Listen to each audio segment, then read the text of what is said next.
Hey, what's going on? This is Brandon. Today we are joined by the one and only Clara Kovacic, aka the Scream Queen of Argentina. We're going to talk about some of her great films that you can watch now on Amazon Prime, such as Abracadabra, 100 Candle Games. Also, if you're looking for some laughs in this episode, listen into how Josh also thinks he's a music exec and tries to sign her to PVD Horror Records. Enjoy the show. Hey, what's up? This is Joshua. Hey, this is Dave. And this is Brandon. This is Clara. And you're now tuned in to PVD Horror.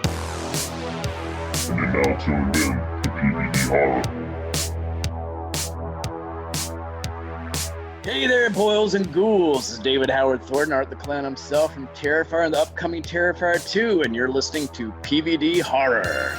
Kill ya later.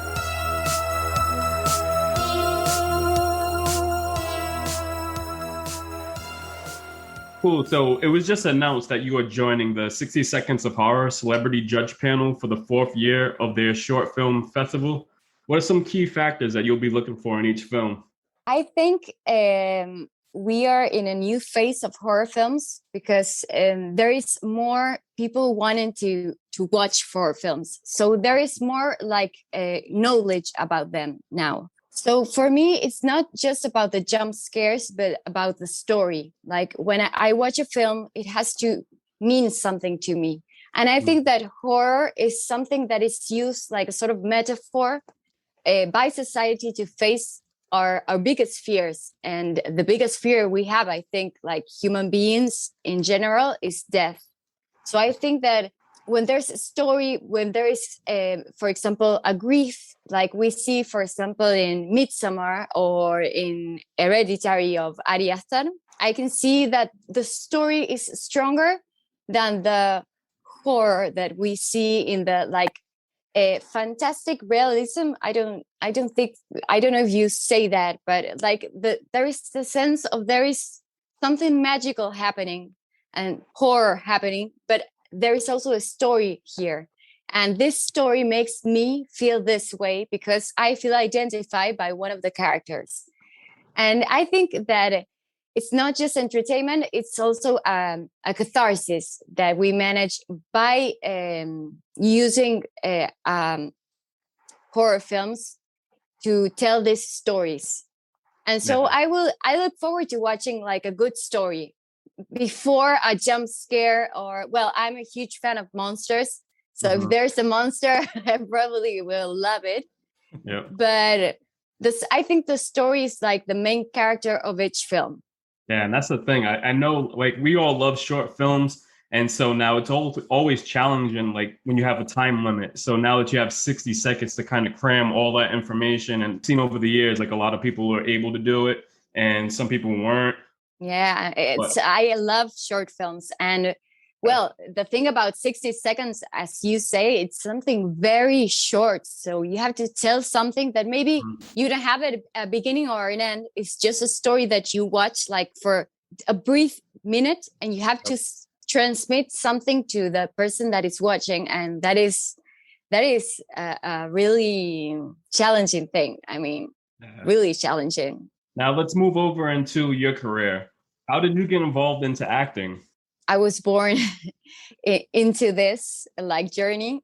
I loved acting. I loved films since I was a very little girl, and I was always a huge fan of horror films. I remember when I was a little girl, I would tell the story that my father, my mother never let me watch the films, so my father sat me on bed and told me the stories about these films like Alien or Evil Dead,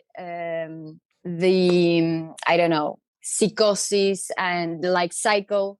He told me those Wishmaster. He told me those films like in storytelling. And before I watched them, I was like 5 years old, and I was like hearing this, and I was like, I want to watch these films. And when I watched those films, I was like, well, I imagined this, but now I'm watching this.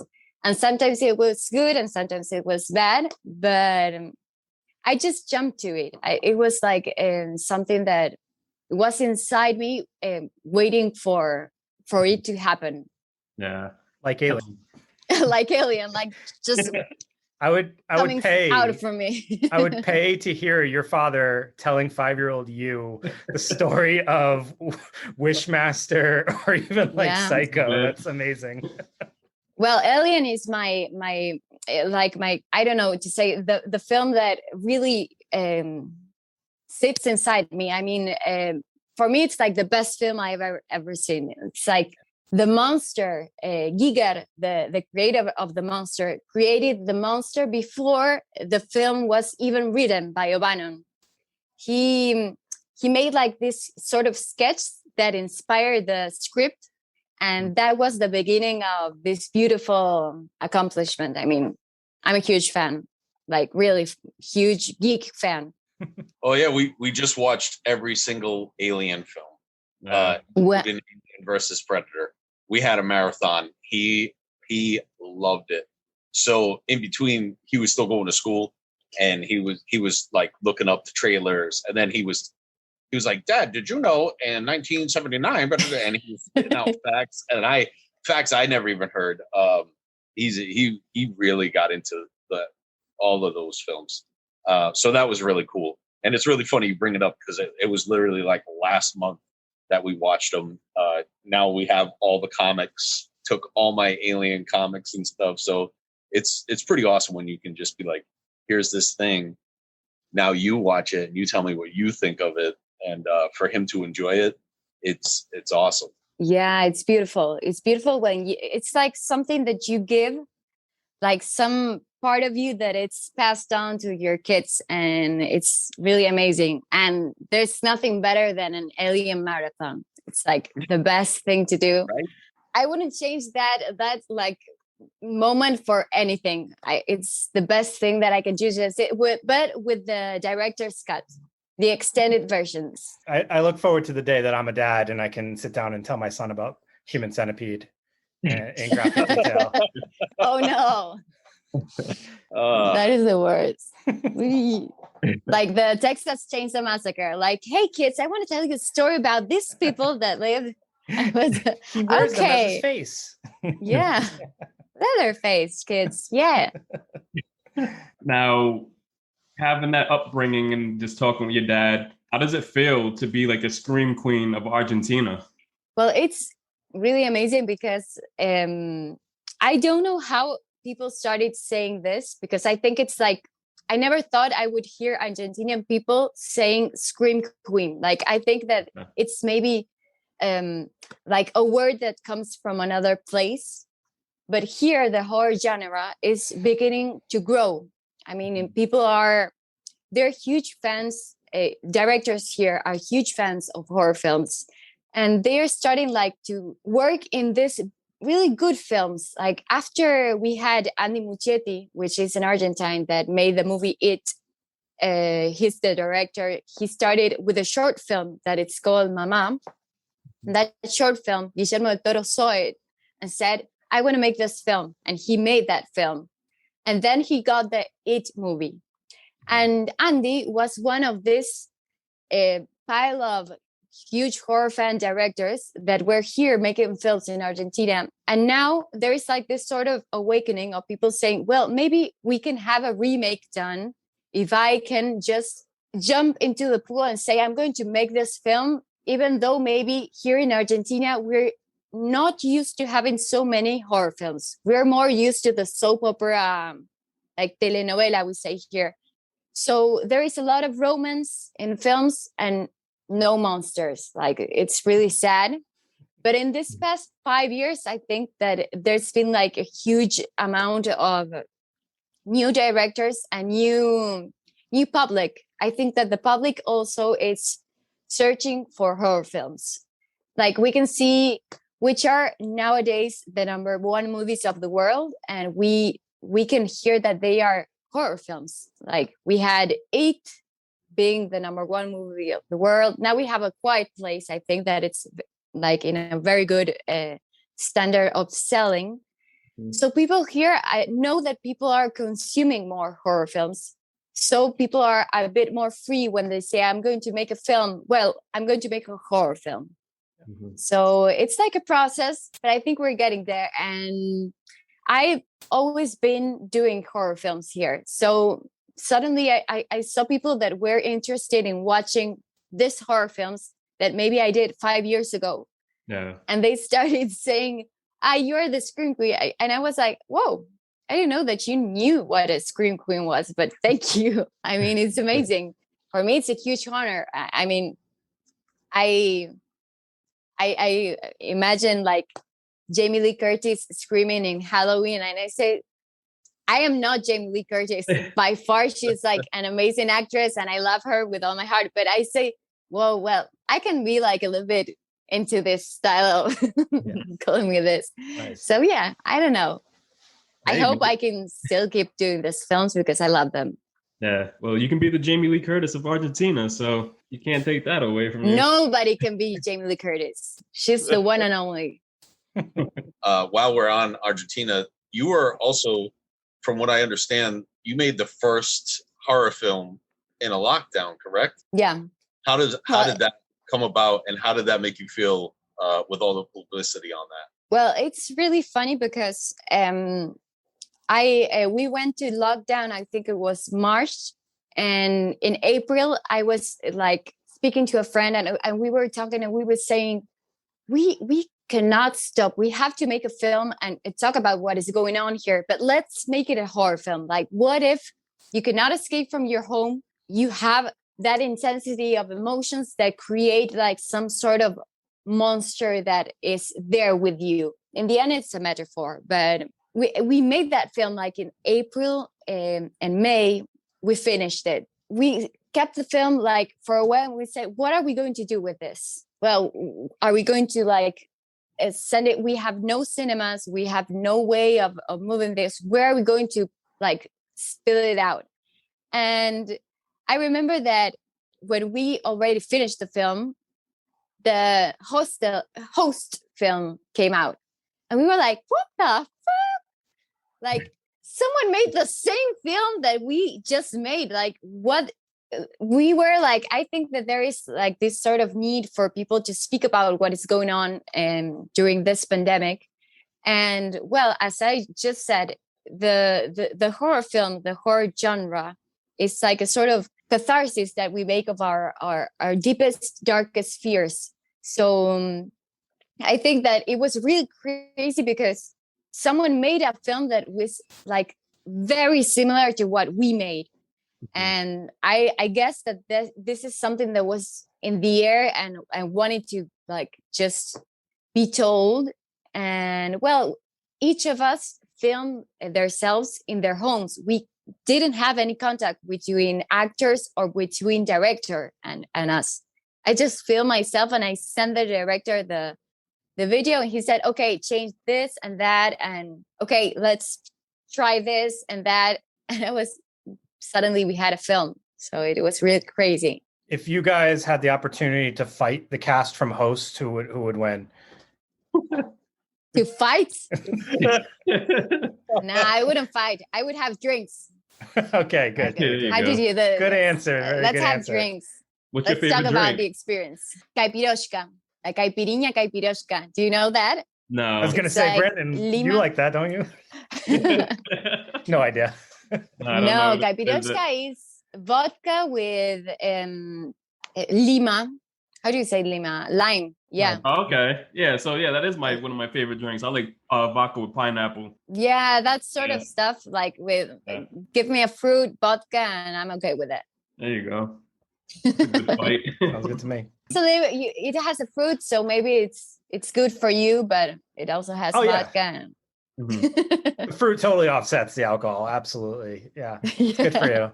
So you have a couple of films that are accessible via streaming so that anyone that's kind of listening here could easily check out. So we have Abracadabra and A Night of Horror, Nightmare Radio. I think Abracadabra is on Prime, Amazon Prime, and Nightmare Radio is on Tubi. So I had the opportunity to check out Nightmare Radio, and essentially that's like a horror anthology, a bunch of tiny films with this overarching story about a radio DJ. And yours was the one where you're being chased, correct? That was you. Yeah. Okay, I want to make sure before I. So I guess I wanted to ask, like, I actually was like really impressed with that film. I thought the stories had like, I was really shocked about like how they went for it in a lot of them.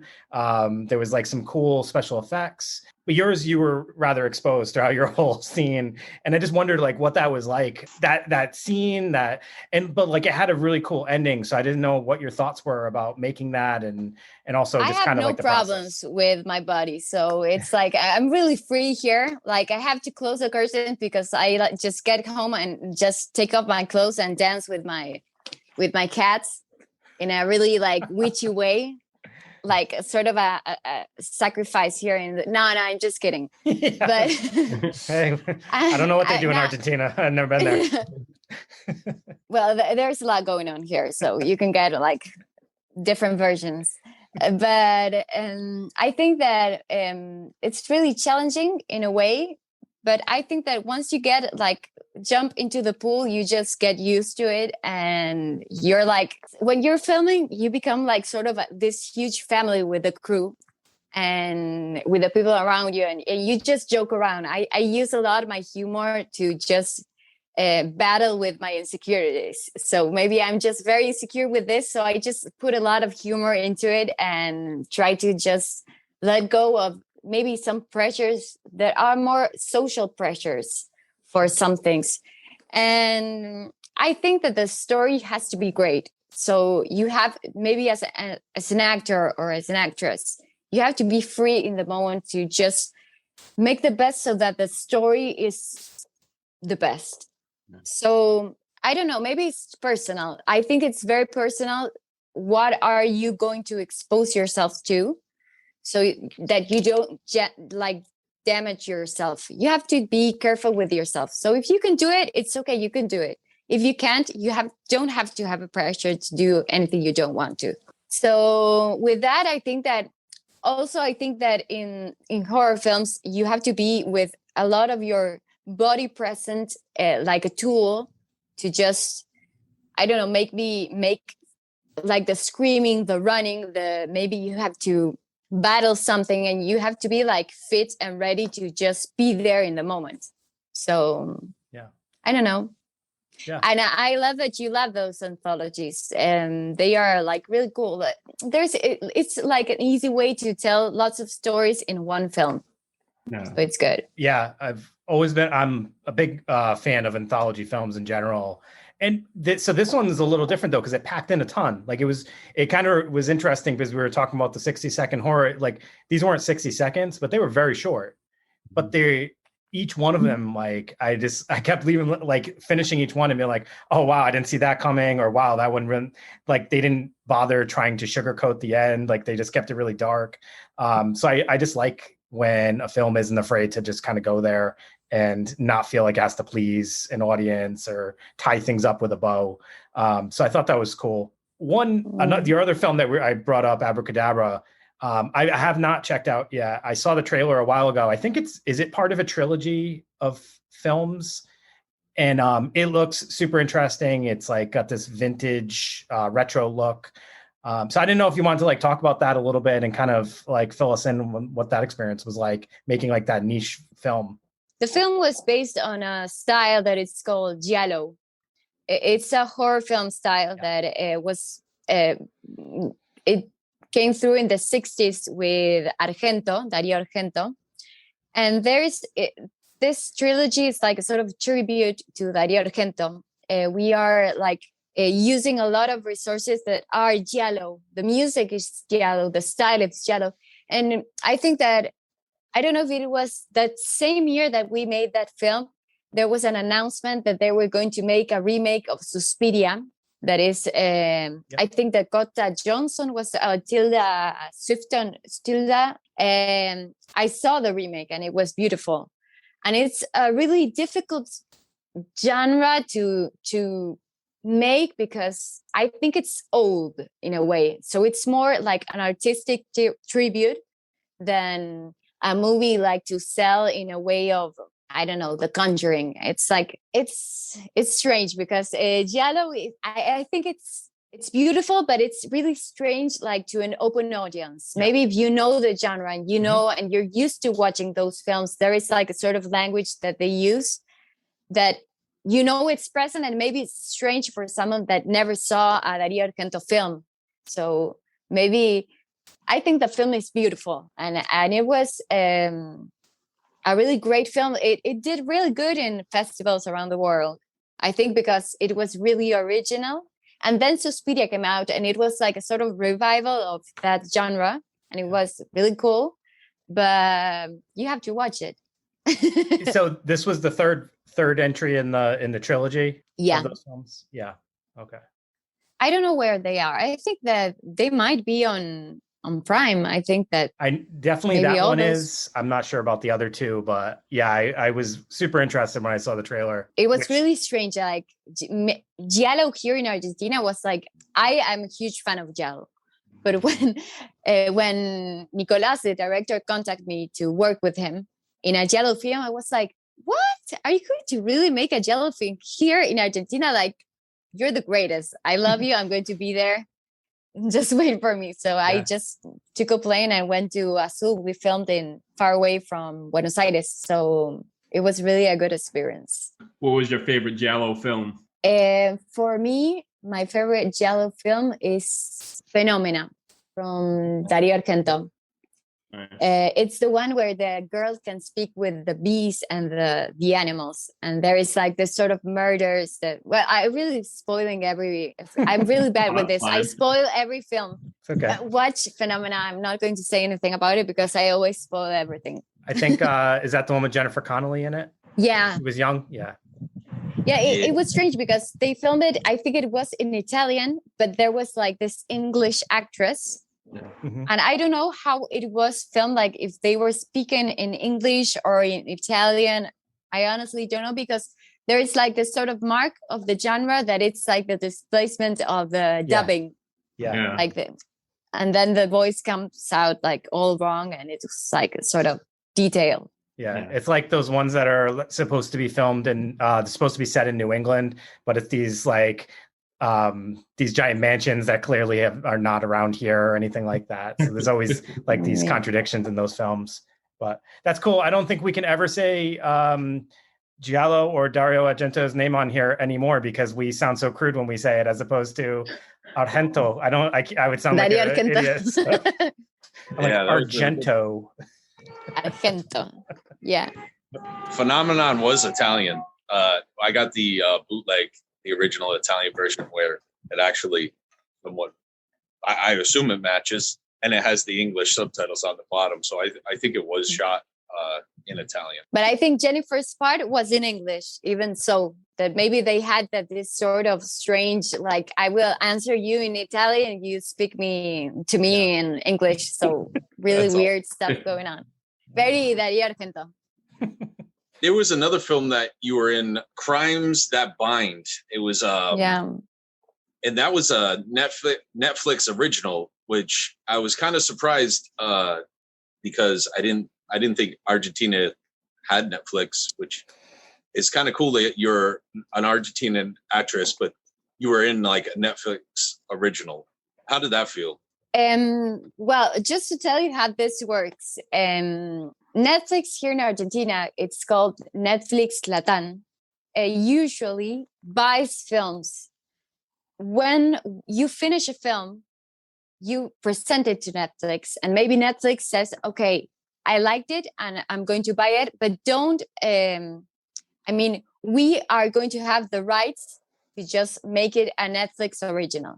So maybe you didn't know that you were going to make a Netflix film, but when Netflix takes it, they say, no, this is going to be the premiere, it's going to be on Netflix. So when I made that film, I didn't know that it was going to be on Netflix. No one knew, I think. But the director, Sebastian Schindel, it's a pretty cool director here in Argentina that made another film that came out just when the pandemic started, like in March, and it was called The Sun. And it was like a horror film, not quite horror film, like sort of The Changeling. I don't know if you saw the film The Changeling from the 80s. 1980. It's a real cool film. If you haven't seen it, it's a Netflix original, but it wasn't a Netflix film. It was a film that started here, like with a premiere, but as the world came down to its knees, Netflix spotted and it became a Netflix original film. So I think here in Argentina, when people are filming, they have to film like in a style that will be able to become a Netflix original or an Amazon film, or because they're sort of you need to be with a list of criteria while making a film. Like you have to use this camera and this one no, and you have to like have this amount of quality of the film. So I don't know. It's a really good film, Crimes That Bind. And the other one is called The Sun. And I really recommend both of Sebastian Schindler, that he's a very good director here in Argentina. I saw The Sun. You saw The Sun? Yeah. The big question I had for you, why do you not have a record out? A record? Yeah, like you're a really good singer. So I follow your YouTube station, and I watched you a bunch of your videos where you sang, and I was like, my God.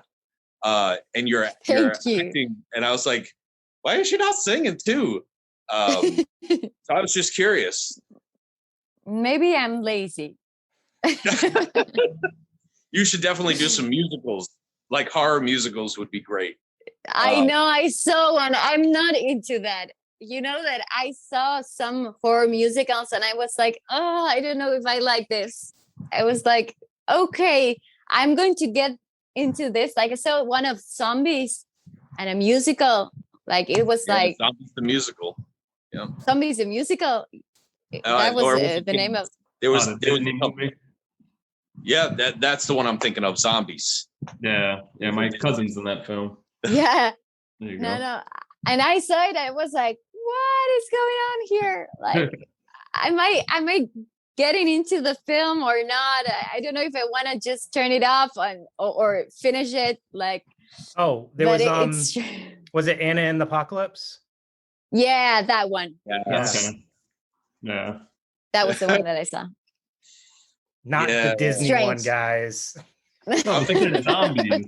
Zombies. Hey, I like the Disney Zombies movie. All right. Which are Disney Zombies movie? That's what it's called. It's called Zombies. Yeah, Zombies. Yeah, so that's why I thought it was. It's a Disney musical. Yeah. Really, like kids musical or like? Like High School Musical, but with zombies. But I don't know. I know that there is like theater script for Alien, and I think that Sigourney Weaver was into the play. She didn't act in the play, but she was like into the production, I think. And I was like, oh, there is a play. Like you go to a theater and you watch a play of Alien, and I was like, oh, I don't know if I want to do that.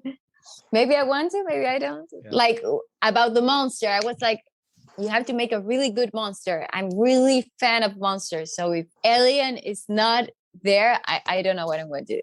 I'm not into that. Yeah. I love monster movies. Hey, you'd be surprised to see Carrie. You know Carrie, the movie? Yeah. I went to see Carrie the musical on stage. Carrie the musical. Well, that is like a high school musical, but with blood. It was really dark and really twisted. Like it was just like the film, except it was like a Broadway play, but way off Broadway, obviously. And it was actually really good. Really, really twisted. They tweaked it a little bit and made it even more twisted than the film, and added music to it. And I was blown away at how everyone that saw it was like, "Oh, this is not going to be good." And then by the end, everybody was standing up applauding it. It was probably one of the best stage shows I had ever seen in my life. So, well, I would go and see Carrie the musical. I think that it's a book. It's a story that it's like a high school musical, but with a lot of gore. Like so. Yeah, Josh, and that's how this one was. Wasn't that the one that you did in your backyard with all the group of kids you met from the local library? No. That That's was the zombie truth music. behind the story. Yeah, by the end, Like the everybody was making of- clapping. It was like so great, you know? Just throwing blood into the kids. Yeah. No, That's terrible. how we roll around here. But So I was now- just curious about your music because I know you, like I've seen you play piano, play guitar, and you can sing well. So I was just curious about it. Well, I have to just take a few days off and go to a studio and just record something. The truth is that I have my own music, but it's not that I'm lazy. I think that I'm a bit scared of maybe exposing myself to show your music. I think that it's very personal in my case, and I have to just, I don't know, maybe just one day have a few drinks and go to the studio and just forget about it. Why do you Let think it go. why do you think it's like easier for you to be so vulnerable like on screen as opposed to like sharing the music? Does the music feel more intimate to you? Because the music is what I have to tell, and maybe the story that I'm acting is something that someone else wants to tell, and that it's like maybe I get when I'm filming and I'm going to make a character, the character is not me. Maybe I have a lot of me inside the character when I go and do it, but it's not me. I mean that in music, I will tell my story and that will be very personal. And I think that if I tell that, I will be like very vulnerable. Yeah. So I don't know. It's maybe that I'm a bit scared. Yeah, that's cool. Now back to some of your films. I was able to watch the 100 Candles games, another kind of anthology film that was really cool. Kind of like something like how like we have films here, like with the Ouija board and everything like that. So Yeah. the candles represent that. So I thought that was actually really done well. Also, I was able to rent that on like Apple TV. I don't think it's streaming on like Prime or anything like that. But I thought it was a really cool film. Isn't And it on Prime? No, I it's thought not it was on on Prime. Prime yet. It's on. I had to rent it. It was on Apple TV. So yeah, the film it was really a fun film to make. I think that it was really an experience because we were filming in a really haunted mansion. So like the experience was we were really on a haunted place when we filmed. Like there was some places in the rooms in the house that nobody wanted to go inside them. I don't know why, but we were all together in not going into that room. Like it was something we didn't spoke of, but we knew that we didn't have to go into that room. Yeah. There was something strange there. Interesting. So, and there was like this there was like, I don't know, 15 cats in the, there was like a sort of, how do you say this? Like a water place, like the one where Samara lives, where the name of like The a well? water, the well. There was a well Okay. where Samara lives. Yeah. And there was like, I don't know, 10, 15 cats all around it. And I was like, what the hell are we doing here? Like, I think something else is going to come back to my home with me. But so maybe Samara, we can be friends. Yeah. Yeah. I thought it was really So- cool, special effects and everything. Like when you were looking into the mirror and then you kind of just turned around and your whole face was like just Gore. done with the makeup. Like, what was the process for that? A lot of blood. Yeah. A lot of blood. Like I'm used to people throwing blood at me. Like I'm sort of I will be very interested in the musical of Carrie that you have to show. I will be right on there. I will be like one of the singers over there playing with the blood. Now you have another film coming out, right? It's called Apps. Yeah. Yeah. Now, when is that expected to release? Do you guys have a release date for that yet? Well, it's on the Bifan festival. I don't know if you know that festival. It's like a Korean festival for horror films, and it's like a really cool place, like to show it. I think Apps. I don't know if I can say this, but maybe it's going to be in a big platform. I cannot say the name of the platform, but I think and I think that nowadays here in Argentina, for example, we don't have the cinemas open. So the theaters are closed. But there are some places in Latin America that they are open. So it's strange when you have a film, like I have 5 films that haven't been released because we don't have theaters available. So people are just wondering, we wait until everything comes back to normal, but normal is nowhere near. So what are we going to do? And I think the platforms that we have nowadays, like the streaming online and everything, it's a good thing, but it's also a bad thing when you think about numbers. Like when you made this film and you had this budget and everything, and you thought that you were going to make this. And I think it's like an industry stuff that goes on. Like, for example, I remember when I heard the Tom Cruise speech about how the pandemic was destroying everything and how he was a producer of Mission Impossible. And I think that it's true that we are in a situation where we have all these films that maybe we filmed before the pandemic, the COVID-19 crisis. And we thought they were going to go out and made their road around the world with their cinemas. And now we don't have cinemas. So it's really a moment where people are wondering, what is the best way to move forward to platforms, to wait until everything is back to normal, to cinemas. So I think that apps film is going to be available in a platform before it goes to cinemas, maybe in some places. Okay. Honestly, it's very difficult nowadays because with all this like instability, I think that it's really a matter of just see what happens. Yeah, because that's what they kind of did down here. I'm not sure it's the same, but a lot of like platforms like HBO, they were able to take some of the films that were going to go to the cinema, and then so everybody can kind of like stream them at home. So like some of the big box office films like Godzilla, King versus King Kong, that was one of the big things that was pushing for the streaming content. So I'm not sure if you guys would have anything like that down there, or like we have the same, but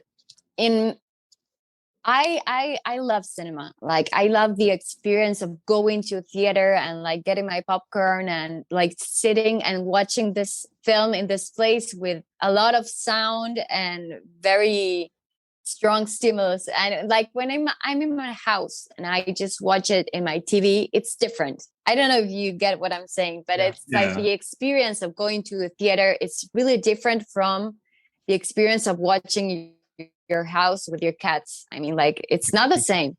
There's like another things going on inside you when you're there. And like in my house, I get a lot of distractions. Maybe like I'm really like obsessive. When I watch a film, I want to be there. And suddenly when I'm in my house, maybe someone is yelling over there and it's not that I'm just watching the film. So yeah, in my case, I was able to watch Godzilla versus Kong on theater because there was like a very short moment where the theaters opened, like, I don't know, it was 3 weeks. And they just threw Godzilla at me and I just took it and I just went to watch it. And I was like, I don't know, we were 5 people in the theater. And it was really sad because I was like, oh, this is beautiful. I'm again in a theater, but I just realized that maybe it wasn't working because there were only 5 people with me. I was like, oh, but this is a great film. Like people should be like throwing themselves in theater. But maybe it's it's my way to leave. I love the moment of going to a theater. Maybe there are people that are okay with watching their homes. I don't know. No, that is the insecurities. I think a lot of us definitely can kind of agree with that. I think there's just something about going to the theater and like immersing yourself and in the whole experience. Like for me, like you can't replicate movie butter on the popcorn. So like I'm all about that. And then like I like you said, like it's so easy to distract yourself when you're at home. But like when you're there, I mean, other than people on their cell phones, there's nothing else that's distracting me. So like it's just so easy to like hone in on the movie. And yeah, that definitely is missed right now. Yeah, I got to tell you, I loved going to see Godzilla and Kong in the theater. There was only like 20 people. So me and my son, every time something would happen, I was like, yes, got him.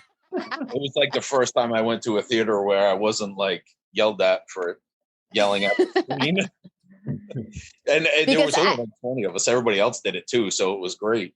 Yeah, I think that we got together like the freaks that aren't scared of of going to the theater, because the experience of the theater is like more intense than the COVID-19 like scare. I think that we were the same people that were in. I think that we understood each other. We were there and we knew, yeah, I know that you love this because we are very few people here and nobody's going to distract us.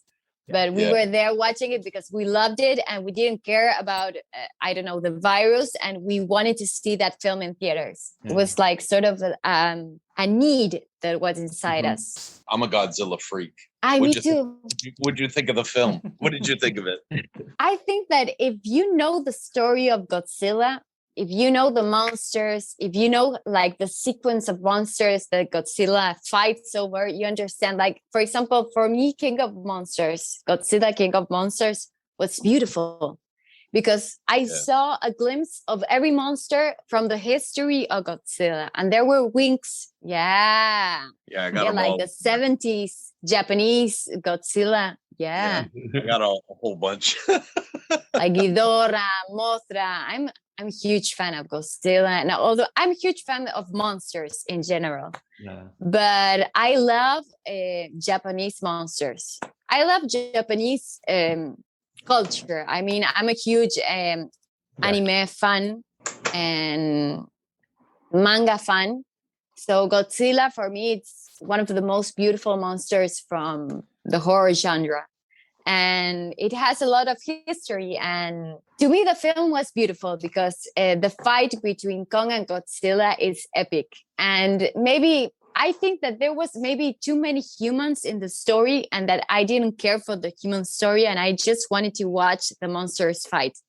Like then when Mecha Godzilla is Mecha Godzilla. I have like the Japanese version. Godzilla, Mecha Godzilla. And when they fight, I was like, yeah, I need this. Thank you for this. I like the film. I don't know, maybe there are some critics that are, but the human story was a bit weak. Well, I don't care about the human story. I wanted to watch monsters fight. Like, shut up, watch a film. Yeah.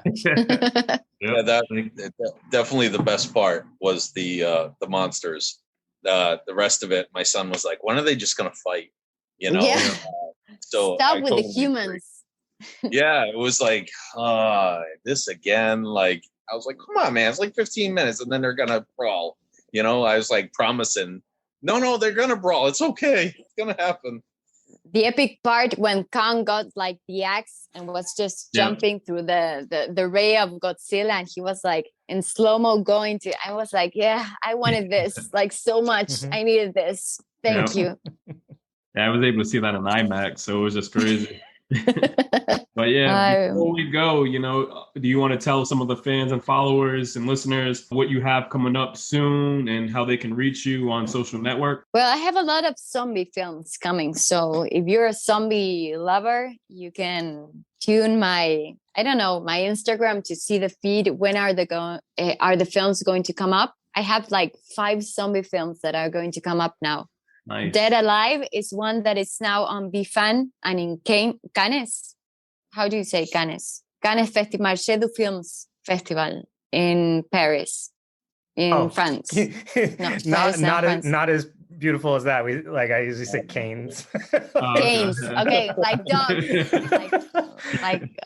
Canes. Cannes. And over there, we are with Muertas Vivas. That it's a beautiful film of zombies in the middle of a sort of, it's a splatter film. Like, I don't know if you know the term splatter film, sort of Asian style of zombies. That it's really cool. It's a really funny story, a bit of dark comedy, like very, very dark comedy about the end of the world in a zombie invasion and zombie apocalypse. And I have another one that it's called The Last Zombie, that is going, a lot of zombie films. Yeah. There are lots of zombie films. And The Last Zombie was a film that I finished filming on 2020. It was the 28th of February of 2020. And I finished that film and it was done. It was going to come out on theaters that same year on, I think it was going to be December. And now it's like in a suspense. And I think that now they're going to It's going to come out on September or October here in Argentina. Cool. And I have another one that it's called the Buenos Aires Beseta. It's called, it's like a zombie apocalypse in Buenos Aires. And it's really like a sort of Walking Dead meets Resident Evil zombie film for zombie lovers. Very cool. So you said that splatter film, and you were referencing like the Japanese films. Are you talking about like Tokyo Gore Police and all that stuff? Like when the blood's just kind of flying everywhere and really over the top? Yeah. Awesome. Yeah. It's like, I think Train to Busan or the Peninsula, I think it's called, like the sort of like in the world of Train to Busan. I think the Korean films of zombies are the best nowadays. And they have like this new style of zombies with staccato. And they're really creepy. I think that they are really great. There is a Netflix series that it's called Kingdom. Oh, it's yeah. Beautiful. Yeah, I haven't it's seen like it yet, samurais and zombies. Take me there. You're there, yeah. That's awesome. Yeah. So here's a question. Are they going to be available in English? I think they are, because people are just realizing that we need to make films that are also in both languages. I mean, in Spanish and in English, because they are the both most spoken languages of the world. So everyone understands English and everyone understands Spanish, or most of the people understand Spanish. So I think that nowadays, if you make a film, you have to dub it in any of those languages, so it can be available for everyone. I downloaded Babbel, so hopefully I learned Spanish in time for these films, and I don't have to worry about that. Yeah, well, Working on it. you can. Yeah, and Babel is the one from Inarritu, no? It's the app that teaches you Spanish. Babel. No, I thought the film. No, I downloaded an app to learn Spanish, and it's not going well. I know you colors, just have the best way to learn a language is start with music. Oh, that's a good call. I haven't done that. Okay. Start singing songs in the language, and then you get used to maybe the phonetics and everything, and then it comes easier. Dave, I would love to hear you sing in Spanish. Only to you, buddy. Only to you. You can serenade me. You got it. I could teach you some Spanish, Dave. I know all the swears. Go ahead. Moving on. What swear? Just tell me one swear so I can just know that you know Spanish. Yeah, I knew you were going to say that. What did you say with that? What? What did you say? Pendejo. Pendejo. Oh, okay. All right. That's a good one. A pupo is a fish, because I knew a guy who looked like a pupo, and that was his name, pupo. Yep. Apparently that's a fish somewhere. Here we say pupo like the navel. Oh. So you were saying he looks like your navel. Button, Josh? Like you were referring to the pupo. El pupo. You call him a belly button for fun? I don't know who taught. I think that the person who taught you that word was really mean, because it doesn't mean anything. Yeah. Oh, that was the guy's name. That's what we called him. His name was Pupo. Pupo. Okay. Strange name. Really strange name. It's a really strange story, but I believe a really strange guy. So yeah. Pupo. If you haven't gotten that yet, you're hearing it now. Yep. I'm the oddball of the group. Okay. You're the one with the great hair. See, I'll take that compliment. I just saw you with the wind in your hair, and I was like, okay, he's the hair guy. He does it on purpose. It's for the. He does it for the compliments. Degrees in here, dude. After the windy hair, you just turn off your camera. It was just to show that moment, to start out with that. I got a face for podcasts, that's for sure. All right, so that wraps up today's episode. Stay tuned. Like you said, if you want us to check out some more of our films, you can go check them out on Amazon Prime or even Apple TV. This is Brandon signing off. This is Dave. This is Joshua. And this is Clara Kovacic. Have a good night. Take it easy. So Josh, you gonna sign it off? I'm Joshua. Josh, can you say, hey, what's up? This is Josh or something? Yeah. It's like the worst fucking way to start something. It's like you pick up the phone and you don't say hi. I hate that. Do you know it was 99 today here? Yeah. Oh, Crazy. take me there. I'm standing in front of an air conditioner as we speak. I can see that. That windy expression. You see his hair blowing in the wind? It's quite artistic. Those guys are just jealous about Very, my that's lush. very nice of you to say that, Tim. We're all jealous about your hair, don't worry. Yeah, I haven't had COVID, so Yeah. I don't know about you guys. Have you got it? Just the homeless looking guy did. I had it. As you can Did you probably tell by survive? looking at him. One of the Oh. survivors. Well, I felt we actually filmed the podcast and I fell asleep during the podcast like 7 times. No, Yeah, he's actually a zombie now.